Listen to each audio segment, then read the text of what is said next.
Hi everyone, Jen here. I will be teaching the Quilting 101 class coming up in August, and we are doing a log cabin quilt. And so what we're going to do is we're going to learn how to build a log cabin block, and from that block there's so many different quilts that you can make, so many different patterns just by turning that one block. And depending on how many blocks you're working with, you can take a quilt from a baby all the way up to a king size just by adding a couple extra blocks. Well, for a king, you'd be adding quite a few extra blocks, but they have some really, really cool patterns out there. So we are going to be using this Quilt in a Day log cabin pattern, Make a Quilt in a Day log cabin pattern by Eleanor Burns. This is a great book and a great resource, because in here she gives yardage from a lap all the way to a king, depending on if you're doing a planned block or a scrappy block. Also at the back here, there's lots of great, all the instructions are really good on how to do multiple different steps. But in here it has all the different variations that you can do depending on how many blocks you are using.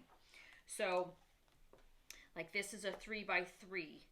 Okay, and then this is a 4x4, so there's different patterns you can make if you're using a 4x4 squares. I was planning on doing this lap block. It comes out to be not super large, but if you just add some borders to it, it's an appropriate lap size quilt. But if you want to add that extra, that fourth row, so that it's a 4x4, and then maybe add some borders, it would be a perfect size throw for a larger person. Or even if you love to have it covered from your shoulder all the way over your toes, you might want to add that extra row and do a 4x4, okay? But in this book, it has all the different, like this, it goes all the way up to a king, and you can see just by doing that one log cabin block, there's so many different ways you can turn the blocks to get different patterns, and it's kind of cool. I love it. So with the block, what we'll be doing is we'll be laying our fabric so that we have like a darker fabric on one side and a contrasting fabric on the other. Now you can do lighter fabric like this block here, or I have a sample at the store where we used blue on one side and pinks on the other, and so it kind of creates that same difference where you have the darker blue and the lighter pinks, and so you can see the different pattern that's going on without it being dark and white. Now, a log cabin traditionally either has a red center or a yellow center, and the red center means heart or hearth of the home, and the yellow center symbolize the light of the home. So you can stick with that. I would suggest that you pick a fabric where it's the same center for each one of your blocks. It kind of just centers the block. But you don't have to do that, and you don't have to stick with red and yellow. You're more than welcome to pick any color you like. I'm doing pink, so it's kind of red, but not. So I'll be doing this bright pink, and I'll show you kind of the fabric that I'm picking as I build the blocks and teach you how to do that. So this is a great book, and it's great to have as a resource going forward. I love a log cabin block. There's something very homey about it. My husband, the first quilt we were ever gifted was from his grandmother, and she had a quilting bee, and they quilted it all by hand. And it is a log cabin, but it is all scrappy. So it looks like fabrics that must have been from, leftover clothing or just random pieces from blankets and things like that. So this is a great block to use all your different scraps and just make a totally scrappy quilt. It's so cool. If you just find a fabric that is your center and kind of centers it, you can build it from there, and it's really cool. So I love a log cabin quilt. The only difference is we are not going to follow, this book asks for 2.5-inch strips. So we will be using 2.5-inch strips. And if you go to page 20 in this book, that is the throw size. And I skipped right past it. That is the throw size here, and that's the 3x4. If you want to do the 4x4, I would just find the 4x4 page. Maybe it's the one before that. But in here, it's very good at telling you the yardages that you need. So if you're using a planned block, where your outside pieces are going to be both the same compared to the inside pieces. Obviously, you would need less fabric for the shorter inside pieces than you would for the long pieces. Now I will show you my block. I'm making it more scrappy and I'm not keeping it all the same color, so I'm going to move the fabrics around, and so what I have on the outside on one block may be my inside on a different block. So I find it's just, you need less fabric and it looks a little bit more scrappy but still kind of planned. And I like to just kind of play with my fabric, and then at the end of when I go to put my blocks together, I turn my blocks however way the fabric speaks to me, and then I figure it out from there. But in here it also tells you, if you're just doing a scrappy one, how many pieces you'll need for the center, the light, and the dark. The only difference is that we are going to do a 3.5 inch center instead of a 2.5 inch center. So it won't be a 2.5 by 2.5 inch square, it'll be 3.5 by 3.5. So if you're choosing to use a jelly roll, so log cabin quilts are great for jelly rolls because jelly rolls come, I don't have one, we used it on my daughter's quilt here, but they come all rolled up. They're all different fabrics, do you know what I mean, that speak to each other. They're 2.5 inch strips that are the width of fabric.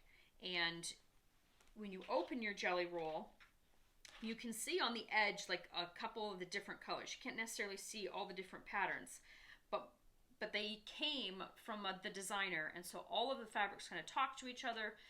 Some of the patterns might be the same but in a different colorway, but they all go together. They're all from the same line. And so if you're shy about picking fabrics in order to do the quilt, a jelly roll is a great option because you'll get a lot of different colors without having to do a whole lot of the thinking, and you don't have to cut your strips. Now when we open this pack up, there was oranges, there was very lights, there was this taupe, and then there was ones with like a black background on it. So what I chose to do is I made the lights and the taupe on the light side and the oranges and the black on the dark side, and we built this this log cabin throw from that. And from there we just added 2 borders to it, and so it makes it super cute. So we just went with the lights on one side, and you can see it comes out kind of scrappy because they're light, but they're a variation of color. And then this one here goes all the way from orange all the way to this black, and so the black's just on that outside, so it kind of frames the block there. And for this one, we just had all the blocks laid out going in the same direction, like this laying the same way. We thought that looked best with the quilt, and so it came out super cute, and she's making this for a friend, and I thought it was cute. But we did buy some extra yardage for the centers. So if you're going to use a jelly roll, that's great. Find a color or something that matches in with the jelly roll for your centers, and you need about 1/4 yard in order to get that 3.5 by 3.5 inch square that's going to be the center. And the reason that's important is because we're going to use this ruler, and this Log Cabin Trim Tool 2 ruler, this ruler here.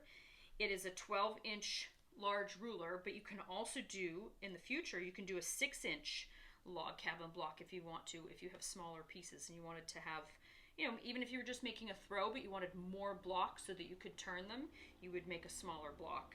But this ruler is great because what's going to happen is we're going to have that center square, we're going to sew one whole round of fabric on, and then we can use this tool to cut it and square it correctly before we add the next layer on, so that we don't we don't end up at the end with a square where the fabrics kind of look like they're slanting, or because as you press and sew, sometimes the edge of that strip gets a little wonky, and then when you build to the next step, you want it squared before you build out, in order to have a really nice square at the end that you're not frustrated with, where you look like you have a one line going this way and then this one line slanted this way. It will bother your eye a little bit. So you can make a log cabin without this tool, but I find that the blocks come out so much better at the end if you've squared along the way. And so that's really great for beginners. This tool also does, so you can do a log cabin, but there's also courthouse steps and a half log cabin that you can turn the different steps. And this is a Creative Grids ruler, and Creative Grids rulers always come with this little clip. Don't throw this away. This isn't just, the sample packaging. Inside here, there's always your tips on how to use the ruler for different things. So as you can see, we're going to take the ruler and then you build from there, and it shows you how to do it for the different blocks that you're working on. Okay, so this is a great tool. It's a great investment, and especially if you're going to make more log cabin quilts in the future, I highly recommend that ruler for that. Now, if you're not going to do a jelly roll and you're going to buy yardage, which I did here, just follow in there and find out about how much yardage you're going to need. It tells you how many strips of each you're going to need, but they're 2.5-inch strips. So if you need 3, that's 7.5 yards of fabric at least. So you're going to need at least a quarter of a yard of one color. For mine, I think I cut all these strips. I think I bought half a yard of each of them, and I've cut my strips, and this should be enough. And I'm still left with some. These were something else that I had. So for mine, I'm going to do these bright colors on one side, and I'm going to do these lights, this light with black on it on the other side, and then this pink is going to be my center. And I cut an extra strip in each color just because of how I'm going to kind of make it scrappy. I wanted to make sure I didn't run out. And so this tool here, this is the Stripology extra large ruler, and this has slits in it, and this is great. This tool, I love this tool. It makes things go by so much faster when you're cutting strips, because you can just follow the tool and cut your strip without having to move the ruler every time when you're cutting a small strip or like the 2.5-inch. So it's great for that. It's also great for cutting your fabric when you're doing your binding fabric. This tool is also great for that. It's a little bit pricey, but I promise you this is a great addition to your stash of rulers. I love this ruler. I use it all the time. I'm surprised how often I use it now that I have it, but I do. I use it all the time. So that's great too if you want to invest in that.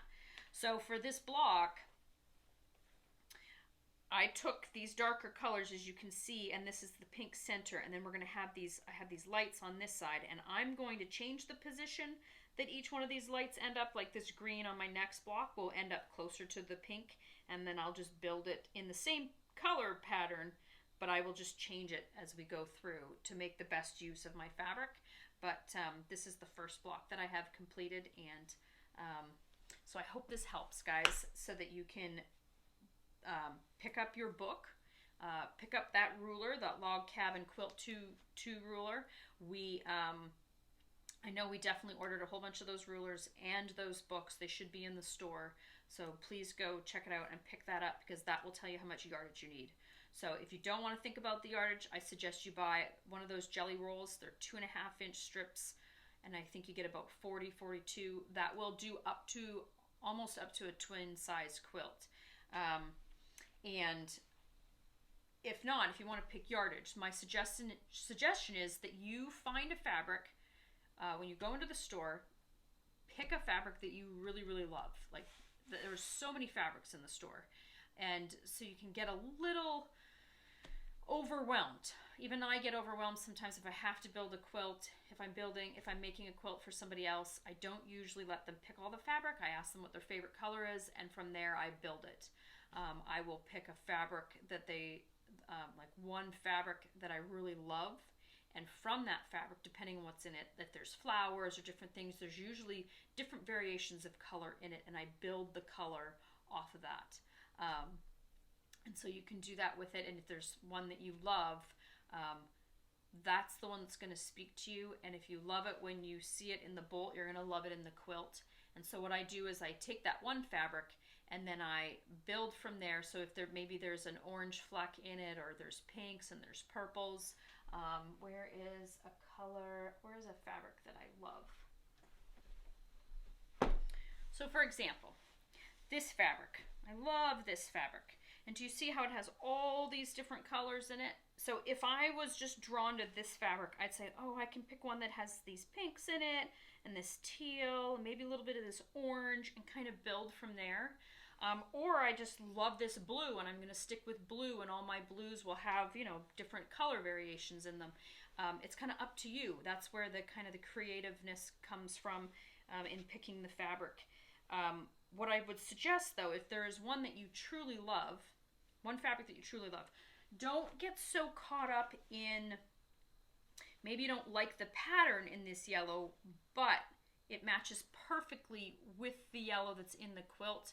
When we cut these pieces, sometimes they're smaller, and so you see it less, and so the pattern in it might not, you know, might not matter to you as much. Like this strip here. I don't love this fabric as much as I really like all the other ones, but it was a light background. It had black and a little bit of gray in it. It goes with the quilt. I wanted 6 different ones that were like this but weren't all the same. I wanted some with lines. This one has stars, dots. I didn't want all of them to be dots. Do you know what I mean? Different varying dots. I kind of wanted some variation. So this one kind of just met the mark. Is it my favorite? No, but in the quilt, it's not going to matter in the long run. It's more that it worked with what I was working with. So if there's one where you're like, oh, I don't love that one in the yardage, that's okay. You can, you know what I mean? But if it matches color-wise, that's more important in the long run, because once you put the whole quilt together and you quilt it and you stand back, it won't bother you as much if you don't love every piece of fabric that you put into the quilt. But it is important to start with one that you do really love and kind of build off from that, because that really helps. Like when you see a fabric that you really like, you can go, oh, I know, and then you can pick some colors to build from there. So I hope this helps, guys. I look forward to seeing you at the end of August. I will be doing some more videos on how to build this block that you will get every week, and I can't wait to see you. All right, have a great rest of your August.